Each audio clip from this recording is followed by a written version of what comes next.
سیدنا حضرت ابو بکر صدیق، سیدنا حضرت عمر فاروق اعظم دونوں صبح صبح مل گئے، مصافحہ کیا، مسکرانے لگے۔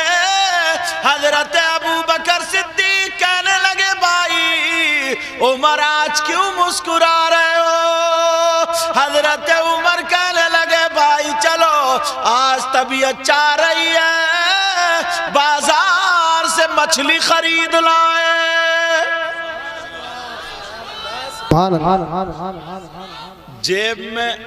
جیب میں جب دیکھا تو اتنے پیسے نہیں تھے جو ایک مچھلی خرید لیتے، اور ان کا کردار کیسا تھا، کریکٹر کیسا تھا، نبی نے دنیا ہی میں کہہ دیا تھا عمر تم چلتے پھرتے جنتی ہو۔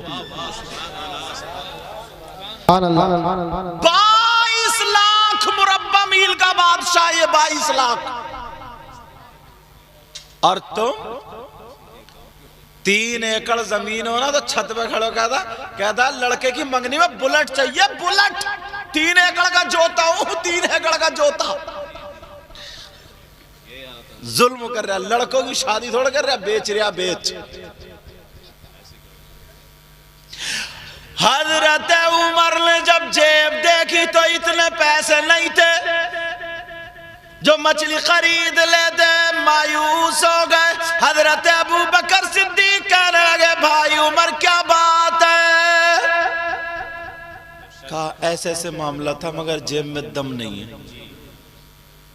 حضرت ابو بکر صدیق بولے میں ترکیب بتاتا ہوں۔ کہا کیا؟ کہا دونوں لوگ پیسے ڈال لیتے ہیں اور ایک مچھلی خرید لیتے ہیں، اور آدھی آدھی کاٹ لیتے، آدھی آپ لے جائیے آدھی میں لے جاؤں گا۔ سبحان اللہ۔ تم نے کبھی فیصلہ کیا؟ اتنا حسد، اتنا کینہ، نماز تو پڑھ لے گا مسجد میں مگر مسجد کے گیٹ پہ جھوٹ بولتا ہے، دل اتنا کالا ہے، اتنا کالا ہے۔ حج بھی اگر کری آیا نا تو اللہ معاف فرمائے، دیکھو اتنا کالا، اتنا کالا، اتنا حسد، اتنا جلن۔ ابھی کچھ دنوں پہلے یہ بند ہوا تھا، سمجھ میں آ رہی؟ تو فون کر دیا کرتا 100 نمبر کو آ جاؤ،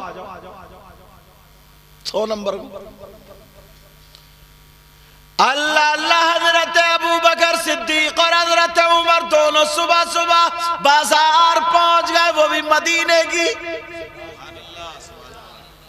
مچھلی اپنے پیسے اکٹھے کیے، کتنے کی اتنے کی، کتنے کی اتنے کی، جتنے تھے ایک مچھلی خرید لی۔ حضرت ابو بکر صدیق بولے عمر اس کو بیچ میں سے آدھی آدھی آپ کرو۔ حضرت عمر بولے نہیں، آپ کو میرے آقا بہت چاہتے تھے، آپ کرو۔ حضرت ابو بکر صدیق نے آدھی آدھی کری، اور جو کنڈیاں ہوتی تھی نا پہلے ہاتھ میں، آدھی عمر کے ہاتھ میں دے دی اور آدھی خود اور لے کر کے گھر کو چلے گئے۔ اگر تاریخ مدینہ پڑھو گے نا، مدینہ اس وقت کا اگر میپ کے اعتبار سے دیکھو گے تو اب کا تقریباً 1 کلومیٹر بنتا، اتنی دوری پہ حضرت ابو بکر صدیق اور حضرت عمر کا گھر تھا۔ اتنی نہ لائٹ نہ روڈ، چراغ ڈبی وغیرہ جلتے تھے۔ حضرت ابو بکر صدیق بھی لے گئے، حضرت عمر بھی، صبح صبح، اور بیوی سے کہنے لگے، حضرت ابو بکر صدیق بولے اب ہم کام پہ جا رہے ہیں، اب تو جو ہے وہ کھائے لیتے ہیں مگر مچھلی بنانا بڑھیا کر کے شام کو اسی سے کھانا ہے۔ بولے ٹھیک ہے۔ حضرت عمر نے بھی اپنی بیوی سے کہہ دیا۔ حضرت عمر کی بیوی کا نام جو تاریخ میں آتا ہے عاتقہ تھا۔ کیا نام تھا بولو؟ عاتقہ،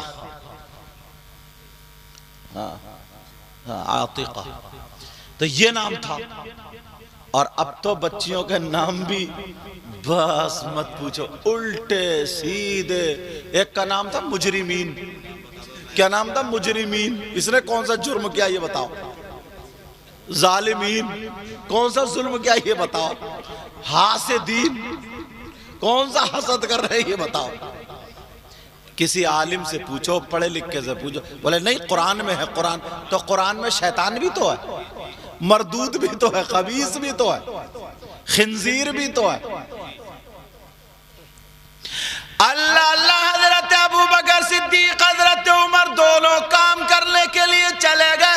اللہ اللہ دوپہر سے حضرت عمر کی بیوی نے مچھلی کو دھویا اور چولہے پہ چڑھا دیا، گھنٹوں آگ جلاتی رہی مگر مچھلی پکنا تو الگ، گرم بھی نہیں ہوئی۔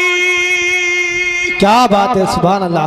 نعرہ تکبیر، نعرہ رسالت، نعرہ غوثیت، مسلک اعلی حضرت حضرت علامہ سید مقیم رحمان سائی قبلہ۔ ماشاءاللہ ممبر شریف پر اچھے اچھے علماء بیٹھے، اچھے اچھے شاعر۔ ابھی اس وقت جو ہندوستان میں سر فہرست شعراء میں آ رہے ہیں، یہ اپنے ہی علاقے کے شاعر اسلام، شاکار ترنم اعظم اقبال صاحب آج کل بہت اچھا، میں بھی دل سے دعا کرتا ہوں، آپ لوگ بھی دعا کرا کرو ان کے لیے بھی اور اپنے بچوں کے لیے بھی۔ اللہ تعالی ہم سب کے بچوں کو کامیابی عطا فرمائے، ان کو بھی ترقی عطا فرمائے۔ ساتھ ہی میں شاعر اسلام نور الدین منظر صاحب، یہ لکھتے بھی ہیں خود اور پڑھتے بھی ہیں حضرت، اور رابعہ تک میرے ساتھ ہی پڑھے ہیں الحمدللہ۔ اور بھی یہ آپ سمجھ رہے ہوگے میں کرسی پہ بیٹھا ہوں نا، سب سے اچھا میں ہی ہوں، اور میں سمجھ رہا ہوں سب سے برا میں ہی ہوں۔ کوئی پتہ نہیں ان میں خاموش بیٹھے ہوں جو بول بھی نہیں رہے ہوں، نظریں نیچے کو ہوں، مگر پتہ نہیں کس کی ادائیں اللہ اور رسول اللہ کو پسند، اور ہمیں پتہ بھی نہیں، اور انہی کی وجہ سے محفل قبول ہو رہی ہے۔ کوئی پتہ نہیں آپ لوگوں میں بھی کون ایسا ہو، کبھی کسی فقیر کو حقیر مت جانو، سمجھے؟ پتہ نہیں کون سی گدڑی میں لال ہو، شیخ سعدی کہتے پتہ نہیں کون سے جنگل، ہر جنگل کو خالی نہ جانو، پتہ نہیں کہاں شیر سویا ہوا ہو۔ سمجھ میں آ رہی بات؟ آج سے کسی کی مذاق تو نہیں اڑاؤ گے؟ حضرت ابو بکر صدیق بھی چلے گئے، شام کو آئے، ان کی بیوی بھی پکاتے پکاتے تھک گئی، دونوں کی بیویوں نے دوسری سبزی بنا لی، رکھ دو بیٹا۔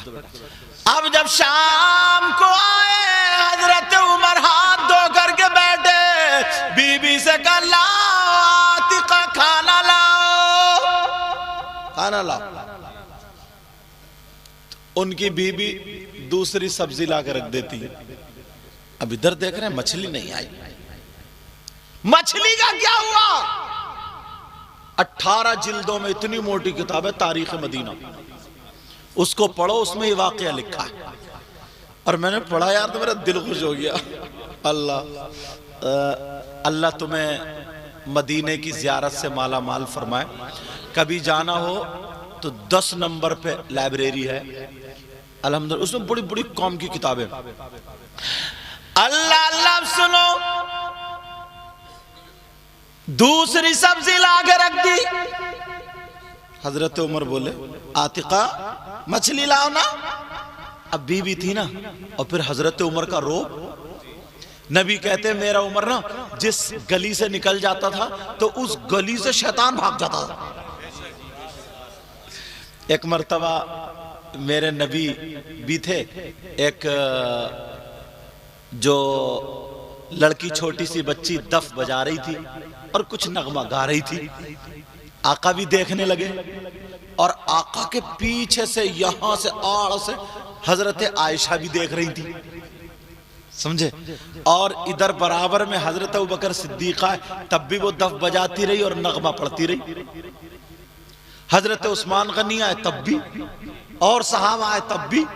جیسے ہی عمر آئے نا تو فوراً ایک دم اپنی دف دبا کے ایک طرف کو بیٹھ گئی، مارے ڈر کے، اور کوئی ادھر کو کوئی ادھر کو۔ تو میرے نبی نے اس موقع میں فرمایا تھا عمر تمہیں دیکھ کے تو نا شیطان بھی بھاگ جاتا ہے، تمہیں دیکھ کے تو نا عمر شیطان بھی راستہ چھوڑ دیتا ہے۔ اللہ اللہ حضرت ابو بکر صدیق ادھر ہاتھ دھوئے بیٹھے، بی بی سے کہا لاؤ، ان کی بی بی کہنے لگی سرتاج پکاتے پکاتے تھک گئی مگر مچھلی نہیں بلی، صدیق نے سبزی سے کھا لیا، مگر حضرت عمر بولے او بی بی بتاؤ مچھلی پکی کیوں نہیں؟ کہا چولہے پہ اب بھی چڑھی ہوئی ہے، مگر میں آگ جلاتے جلاتے تک گئی، گرم تک نہیں ہوئی۔ حضرت عمر جلال میں اٹھے اور خود جا کر کے چولہا جلانے لگے۔ حضرت عمر کہتے میں خود گھنٹوں چولہا جلاتا رہا مگر مچھلی گرم تک نہیں ہوئی۔ حضرت عمر نے کھانا نہیں کھایا اور قسم کھا لی کا جب تک مچھلی کا ماجرا سمجھ میں نہیں آئے گا عمر کھانا نہیں کھائے گا۔ بے شک سبحان اللہ۔ نعرہ تکبیر، نعرہ رسالت، مسلک اعلی حضرت علماء اہل سنت۔ جب تک ماجرا سمجھ میں نہیں آئے گا عمر کھانا نہیں کھائے گا۔ اب رات ہو گئی اسی اس میں، اور کالی رات حضرت عمر نے وہ مچھلی کنڈیا میں رکھی اور بولے چلو اپنے بھائی ابو بکر کے گھر جا کر کے دیکھنا۔ اللہ برکت فرمائے۔ چلو اپنے بھائی ابو بکر کے گھر، ادھر حضرت ابو بکر صدیق نے مچھلی کنڈیا میں رکھی اور وہ حضرت عمر کی طرف چلے۔ دونوں راستے میں ایک جگہ ملاقات ہو گئی، خوب اندھیرا تھا، بڑا اندھیرا۔ حضرت ابو بکر صدیق نے اپنی کنڈیا آڑ میں کر لی۔ حضرت عمر کہنے لگے بھائی کائے سے کھا کے آ رہے ہو؟ کہ یہ بتاؤ آپ کائے سے کھا کے آ رہے ہو؟ بولے میں نے تو کھائی نہیں، مچھلی پکی نہیں۔ پتہ نہیں کیا ہو گیا، مچھلی کو پکاتے پکاتے تھک گیا۔ حضرت ابو بکر صدیق کہنے